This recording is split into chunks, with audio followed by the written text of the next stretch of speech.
One thing I had forgotten is this pointer here. This side is how you do your static timing. This side, where there's this little knob in, we think is how you do the ignition timing. And I'd set both to this end. And that could be what's wrong with it. These cables must have been pulled tight at some point. They've been rubbing on the shaft here.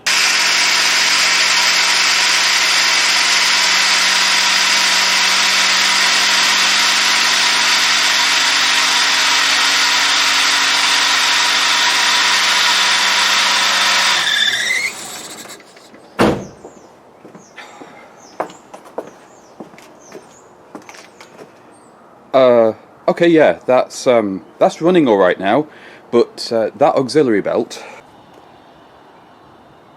well, that was slightly terrifying, but I think we've solved the timing issue.